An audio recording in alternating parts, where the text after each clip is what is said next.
നമസ്കാരം. ഇന്ന് ഞാൻ നിങ്ങളെ കാണിക്കാൻ പോകുന്നത് മൂന്നാറിലെ മലനിരകളും അവിടുത്തെ പ്രകൃതി ഭംഗികളും ഒന്നുമല്ല, എൻ്റെ വീടിനെ കുറിച്ചിട്ടാണ്. അപ്പം ഇതൊരു ഹോം ടൂർ അല്ല. എൻ്റെ വീട്ടിൽ ഞങ്ങൾ വീട് പണിതപ്പം ഞങ്ങൾക്ക് പറ്റിയിട്ടുള്ള ചില പാകപ്പിഴകളെ കുറിച്ചാണ് ഞാൻ നിങ്ങൾക്ക് പറഞ്ഞു തരുന്നത്. നിങ്ങളും ഒരു വീട് വെക്കാനായിട്ടൊക്കെ ആഗ്രഹിക്കുന്നവരാണെന്നുണ്ടെങ്കിൽ, നിങ്ങളൊരു കോൺട്രാക്ടറെയോ അല്ലെങ്കിൽ വീടിനെ കുറിച്ചുള്ള ഒരു നല്ല കോൺസെപ്റ്റ് നോക്കി നടക്കുന്നവരാണെന്നുണ്ടെങ്കിൽ എൻ്റെ ഈ വീഡിയോ നിങ്ങൾക്ക് തീർച്ചയായിട്ടും ഉപകാരപ്പെടും എന്നുള്ളത് ഞാൻ 100% പറയാം. കാരണം ഇത് അനുഭവത്തിൻ്റെ വെളിച്ചത്തിൽ ഞാൻ നിങ്ങളുടെ അടുത്ത് പറഞ്ഞു തരുന്ന കുറച്ച് കാര്യങ്ങളാണ്. അപ്പോൾ എൻ്റെ വീട് ഇപ്പം ഇരിക്കുന്നത് എരുമേലി എന്ന് പറയുന്ന, അതായത് സ്വാമി അയ്യപ്പൻ്റെ മടിത്തട്ട് ആയിട്ടുള്ള എരുമേലിയുടെ ചെറിയൊരു പ്രദേശത്താണ് എൻ്റെ വീട് സ്ഥിതി ചെയ്യുന്നത്. അപ്പം ഞങ്ങൾ വീട് വെക്കുന്ന സമയത്ത് നമുക്ക് ഒരുപാട് കൺഫ്യൂഷൻസ് ഉണ്ടാവും.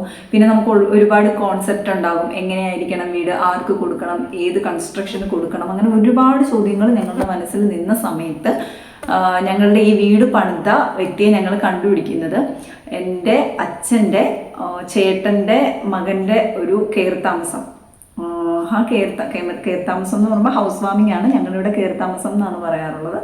അപ്പോൾ കെയർ താമസത്തിന് പോയ സമയത്ത് അതൊരു 5-6 ലക്ഷം രൂപ അത്രയ്ക്കേ ആ വീട് കാണുള്ളൂ. അപ്പോൾ ആ വീട് കണ്ടിട്ട് അച്ഛന് ഇഷ്ടപ്പെടാൻ മറ്റൊരു കാരണം കൂടെ ഉണ്ട്. കാരണം ഞങ്ങളുടെ ഫസ്റ്റ് ഇരുന്ന വീടെന്ന് പറയുന്നത് ചെറുവള്ളി എസ്റ്റേറ്റ് എന്ന് പറയുന്ന ഒരു ചെറിയ ഗ്രാമത്തിൽ ലയത്തിലാണ് ഞാൻ താമസിച്ച് വളർന്നതും എല്ലാം.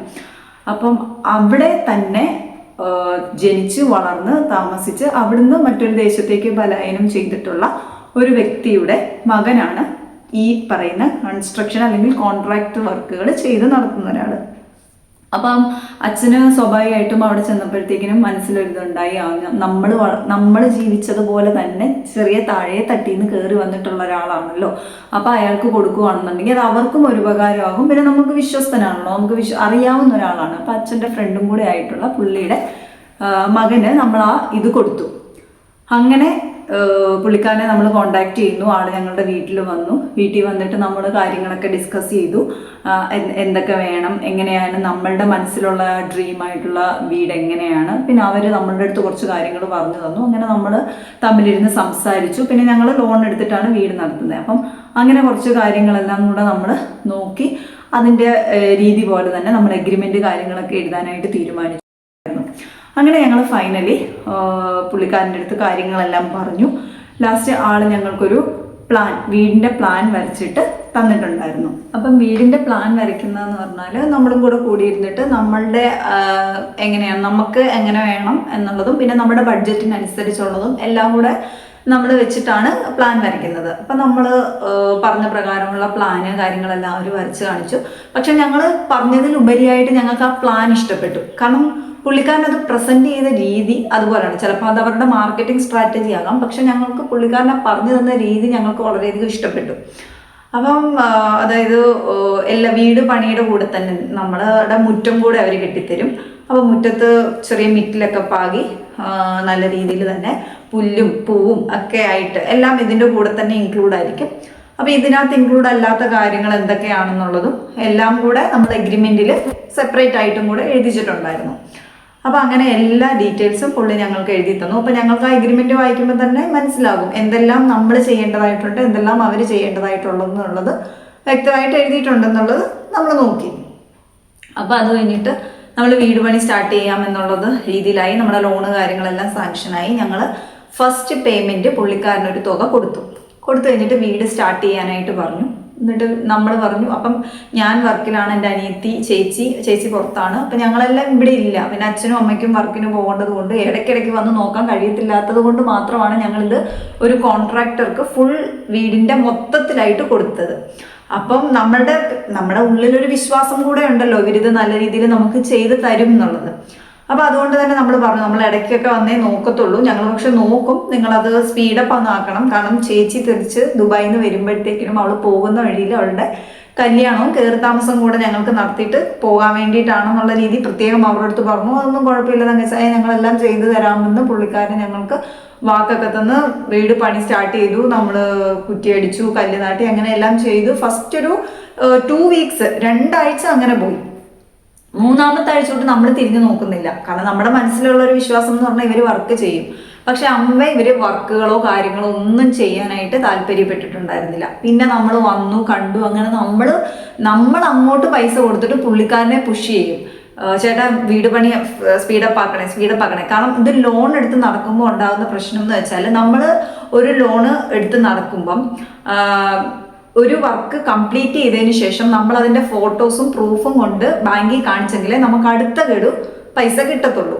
അപ്പം അതുകൊണ്ട് തന്നെ ഞങ്ങൾ പറഞ്ഞു, ചേട്ടാ അപ്പം പൈസ അന്നേരം നമുക്ക് കിട്ടും. അപ്പം ഞങ്ങൾ പറഞ്ഞു, ചേട്ടാ സ്പീഡപ്പ് ആക്കിക്കോളൂ, പൈസയുടെ കാര്യത്തിൽ നിങ്ങൾ വിഷമിക്കേണ്ട, കാരണം പൈസ നിങ്ങൾ ജോലി ചെയ്യുന്ന അനുസരിച്ച് സ്പീഡപ്പ് ആക്കി കഴിയുമ്പോൾ അത് അതിനനുസരിച്ചുള്ള പൈസ കിട്ടും എന്ന് പറഞ്ഞു.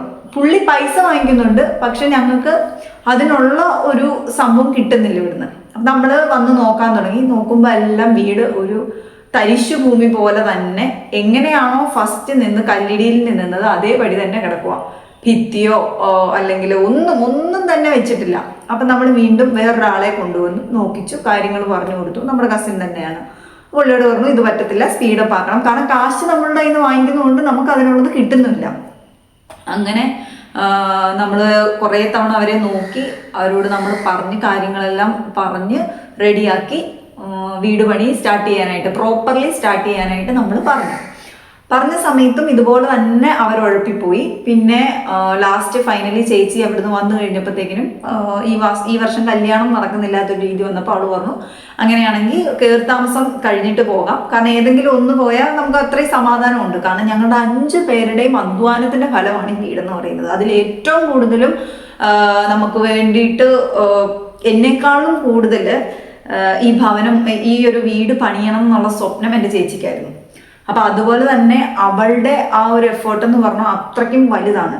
പിന്നെ പ്രത്യേകം പറയാനുള്ളതെന്ന് വെച്ചാൽ, നമ്മുടെ വീട്ടിൽ 3 പെൺപിള്ളേരും അച്ഛനും അമ്മയും മാത്രമേ ഉള്ളൂ. അപ്പൊ ഒരാണുങ്ങളില്ലാത്തത് കൊണ്ട് തന്നെ നമുക്കിത് വന്ന് എപ്പോഴും നോക്കാനുള്ളതോ അവരോട് പറയാനുള്ളതോ ആയിട്ടുള്ള ഒരു ഓപ്ഷൻ നമുക്കില്ല. അങ്ങനെ ഞങ്ങൾ വീട് പണി ഒക്കെ കംപ്ലീറ്റ് ചെയ്തു. വീട് പണി കംപ്ലീറ്റ് ചെയ്യുന്നതെന്ന് പറഞ്ഞാൽ കയറി താമസത്തിന്റെ അന്ന് അതായത് വീടിന്റെ കയറിത്താമസം പിറ്റേ ദിവസം ആണെന്നുണ്ടെങ്കിൽ അതിന്റെ തലേന്നാണ് ഞങ്ങളുടെ ഈ ടൈലിന്റെ വർക്കുകൾ തീരുന്നത്. കയറിത്താമസത്തിന്റെ അന്ന് രാവിലെ 11 മണിക്ക് കയറിത്താമസം, 10:30 ആയപ്പോഴാണ് ഞങ്ങളുടെ വെളിയിലെ മുറ്റം കെട്ടി മിറ്റലിട്ട് തീർത്തത്. അത്രയും പറയുമ്പോൾ തന്നെ നിങ്ങൾക്ക് മനസ്സിലാക്കാം, നിങ്ങൾക്ക് ഊഹിക്കാം എന്തോരം ഞങ്ങളുടെ വീട്ടിൽ പാകപ്പിഴകൾ വന്നു എന്നുള്ള കാര്യം. അപ്പം ഞാൻ എൻ്റെ വീടിൻ്റെ ഇപ്പോഴുള്ള അവസ്ഥ നിങ്ങൾക്ക് ഞാൻ കാണിച്ചു തരാം. ഞങ്ങളുടെ വീട് 1180 സ്ക്വയർ ഫീറ്റിൽ 24 ലക്ഷം രൂപയ്ക്ക് പണി കഴിപ്പിച്ച വീടാണിത്. ഈ ചുറ്റുപാടും ഞങ്ങളുടെ വീടാണ് ഏറ്റവും അവസാനം പണിതത്. പക്ഷേ ഇപ്പോൾ കണ്ടു കഴിഞ്ഞാൽ ഞങ്ങളുടെ വീട് ഏറ്റവും പഴക്കമുള്ളതുപോലെ തോന്നും. ഇത് ഇത്രയും വലിയ സിറ്റ് ഔട്ടിൽ ഒരു തൂണയിലാണ് ഇത് നിൽക്കുന്നത്. ഒരു തൂണും കൂടെ നാട്ടണം, എന്നാലേ ഇത് നല്ല രീതിയിൽ ഉറപ്പുള്ളതാവത്തുള്ളെന്ന് നമ്മൾ ഓവർസിയറെ വിളിച്ച് കാണിച്ചപ്പോൾ പറഞ്ഞതാണ്. അത് നമ്മൾ ഈ കോൺട്രാക്ടറെ അടുത്ത് ഇൻഫോം ചെയ്തപ്പോൾ അവരത് ചെയ്യാൻ തയ്യാറായില്ല. ഈ ഒരു വാൾസിൻ്റെ പകുതി മുക്കാൽ ഭാഗവും ഇതുപോലെ പായലും പൂപ്പലും പിടിച്ചു കിടക്കുക. അതുപോലെ തന്നെ ഈ ഒരു സൈഡ് ഫുള്ളും വിള്ളൽ വന്നിരിക്കുകയാണ്. ഇത് ഈ ഒരു ഭാഗത്ത് മാത്രമല്ല, ഏറെക്കുറെ എല്ലായിടത്തും അങ്ങനെയാണ്. റൂമിലേക്ക് കയറി കഴിഞ്ഞാൽ ലിവിങ് റൂമും ഡൈനിങ് ഹാളും ഒരുമിച്ചാണ് നമ്മൾ സെറ്റ് ചെയ്തിരിക്കുന്നത്. അപ്പം നമുക്ക് കുറച്ചും കൂടെ സ്പേസ് ഉണ്ടാകുമല്ലോ എന്ന് വിചാരിച്ചിട്ട് ചെയ്തതാണ്. അതുപോലെ ഈ TV ഇരിക്കുന്ന സ്പേസ്, അത് നമ്മൾ ഉദ്ദേശിച്ച പ്ലാനും കാര്യങ്ങളൊക്കെ വേറെയായിരുന്നു. നമ്മളൊരു മോഡൽ അയച്ചു കൊടുത്തിട്ട് അതുപോലെ ചെയ്യണം എന്ന് പറഞ്ഞിട്ട് അവർ അതുപോലെ ചെയ്തിട്ടേ ഇല്ല. അത് വേറെ അവരുടെ രീതിയിൽ കുറഞ്ഞ ചിലവിൽ ചെയ്തു വെച്ചു. ഇത് ഡൈനിങ് ഹാളിൻ്റെ അവസ്ഥയെന്ന് പറഞ്ഞാൽ ഇവിടെയും ചെറിയ വിള്ളൽ പോലെ വന്നിട്ടുണ്ട്. നിങ്ങൾക്ക് കാണാം, ഇതുപോലെ ഇവിടെയും വന്നിട്ടുണ്ട്. ഇത് തന്നെയാണ് എല്ലാ റൂമിലും. ഞാൻ എടുത്ത് കാണിച്ചു തരാം. പിന്നെ അതുപോലെ തന്നെ TV വെക്കുന്നതിൻ്റെ അവിടെ ആയിട്ട് ഇതുപോലൊരു ഹോളുണ്ട്. ഈ ഹോളിൽ ഇവിടുന്ന് സ്റ്റാർട്ട് ചെയ്ത് ഇറങ്ങുന്നതെന്ന് പറഞ്ഞാൽ ഇവിടം വരേക്കും ഈ ഹോളുണ്ടാവും. ഇത് ഇതുവരെ അടച്ചിട്ടില്ല. എന്തിനാണ് എങ്ങനെയാണെന്നൊന്നും അറിയില്ല. അത് ചോദിച്ചപ്പോൾ അടച്ചു തരാമെന്നാണ് പറഞ്ഞത്. പക്ഷേ ഇതിങ്ങനെ വലിയ ഹോളായിട്ട് ഇതിനകത്ത് വല്ല പാമ്പോ കയറി അറിയത്തില്ല. ഇത് ഒരു റൂമാണ്. നമുക്ക് 2 റൂമാണുള്ളത്. ഈ റൂംസിൻ്റെ പെയിൻ്റ് എല്ലാം നമ്മൾ തന്നെയാണ് സെലക്ട് ചെയ്തത്. ഇത് സെലക്ട് ചെയ്യുന്ന സമയത്ത് നമ്മൾ വരുമെന്ന് പ്രതീക്ഷിക്കാതെ ഇവർ ലോക്കൽ സാധനം വേറൊരു കളർ അടിക്കാനായിരുന്നു. നമ്മൾ ചെന്നിട്ട് അത് ഇങ്ങനെ ഈ കളർ തന്നെ വേണമെന്ന് പറഞ്ഞു കൊടുത്തതാണ്. ഈ റൂമിൻ്റെ മേള് തൊട്ട് ഇങ്ങനെ നമുക്ക് വിള്ളലാണ് വന്നിരിക്കുന്നത്. ഇതിൻ്റെ വേറൊരു പ്രത്യേകത എന്ന് വെച്ചാൽ ഇവർ സ്വിച്ച് ബോർഡെല്ലാം തന്നെ മാക്സിമം ക്വാളിറ്റി ഇല്ലാത്ത ലോക്കൽ സാധനങ്ങളാണ് പിടിപ്പിച്ചിരിക്കുന്നത്. എല്ലാ റൂംസിലും ഇതേ അവസ്ഥയാണ് നമ്മുടെ സ്വിച്ച് ബോർഡിൻ്റെ. ഇതും ഒരു ദിവസം ഞാനും അച്ഛനും യാദൃശ്ചികമായിട്ട് ചെല്ലുമ്പം ഇത് ലോക്കൽ സാധനം പിടിപ്പിക്കുന്നുണ്ട്. അപ്പം അച്ഛൻ ചോദിച്ചപ്പോൾ പറഞ്ഞു ഇത് ഏറ്റവും ഹൈ ക്വാളിറ്റിയാണ്, ബ്രാൻഡഡ് ആണ്, കമ്പനിയാണെന്ന് പറഞ്ഞിട്ട് വെച്ചതാണ്. പക്ഷെ ഇങ്ങനെയാണ് ഇതിൻ്റെ അവസ്ഥ. ഇത് വാഷ് ബേസിനാണ്. ഇവിടുത്തെ സ്വിച്ച് ബോർഡിൻ്റെ അവസ്ഥയും വളരെ ദയനീയമാണ്. ഈ മിററൊക്കെ നമ്മൾ തന്നെ വാങ്ങിച്ചു കൊടുത്തതാണ്. ഇവിടുത്തെ വയറിങ്ങിൻ്റെ കൂടുതൽ കൊണ്ട് തന്നെ ഈ മിററിൻ്റെ സൈഡിലുള്ള ലൈറ്റ്സ് ഒന്നും കത്തുന്നില്ല. രണ്ടാമത് ഇതും സ്വിച്ചാണ്. ഇത് സ്വിച്ചൊക്കെ പൊട്ടിപ്പൊളിഞ്ഞിരിക്കുന്ന അവസ്ഥ. പിന്നെ അതുപോലെ തന്നെ സ്വിച്ച് ബോർഡ് പിടിപ്പിക്കുമ്പം ഇത് ഫുള്ളായിട്ട് കവർ ചെയ്യാതെ ഇതിൻ്റെ വയറും സ്വിച്ചും അതിൻ്റെ അകത്തെ കോപ്പർ വയറും എല്ലാം നമുക്ക് ഇതിനുള്ളിലൂടെ കാണാനായിട്ട് പറ്റും. ഇത് രണ്ടാമത്തെ റൂമാണ്. ഈ റൂമിൽ അച്ഛൻ്റെ കുറച്ച് സാധനങ്ങളൊക്കെയാണ്. അച്ഛനിവിടെ ക്ലാർനെറ്റ് പ്രാക്ടീസൊക്കെ ആയിട്ട് ഇരിക്കുന്ന റൂമാണ് ഇത്.